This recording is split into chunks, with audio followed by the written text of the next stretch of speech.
जय श्रीमान नारायण। दोस्तों, शिव चर्चा गीत है। देखिए, शिव भक्त जो लोग हैं, जो पूजा करते हैं शिव जी का, उसके साथ देखिए शिव जी कैसा कैसा चमत्कार करते हैं। गीत के माध्यम से मैं बता रही हूँ, सुनिए। तीन ध्वजा के त्रिशूलवा गजब कई दिहलाए भोला, गजब कई दिहलाए भोला, गजब कई दिहलाए भोला। तीन ध्वजा के त्रिशूल गजब कई दिहलाए भोला। भोला दुआर एक बाजिन पुकारे, भोला दुआर एक बाजिन पुकारे, बाजिन के गोद भरी दिहला गजब कई दिहलाए भोला, बाजिन के गोद भरी दिहला गजब कई दिहलाए भोला। तीन ध्वजा के त्रिशूलवा गजब कई दिहलाए भोला, गजब कई दिहलाए भोला, गजब कई दिहलाए भोला। तीन ध्वजा के त्रिशूलवा गजब कई दिहलाए भोला। भोला दुआर एक अंधा पुकारे, भोला दुआर एक अंधा पुकारे, अंधा के नयन देई दिहला गजब कई दिहलाए भोला। आय अंधा के नयन देई दिहला गजब कई दिहलाए भोला। तीन ध्वजा के त्रिशूलवा गजब कई दिहलाए भोला, गजब कई दिहलाए भोला, गजब कई दिहलाए भोला। तीन ध्वजा के त्रिशूलवा गजब कई दिहलाए भोला। भोला दुआर एक लंगड़ा पुकारे, भोला दुआर एक लंगड़ा पुकारे, लंगड़ा के पैर देई दिहला गजब कई दिहलाए भोला, लंगड़ा के पैर देई दिहला गजब कई दिहलाए भोला। तीन ध्वजा के त्रिशूलवा गजब कई दिहलाए भोला।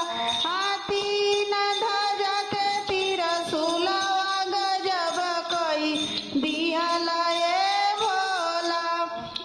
भोला दुआर एक निर्धन पुकारे, भोला दुआर एक निर्धन पुकारे, निर्धन के धन देई दिहला गजब कई दिहलाए भोला। निर्धन के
कन्या पुकारे भोला दुआरे, एक कन्या पुकारे।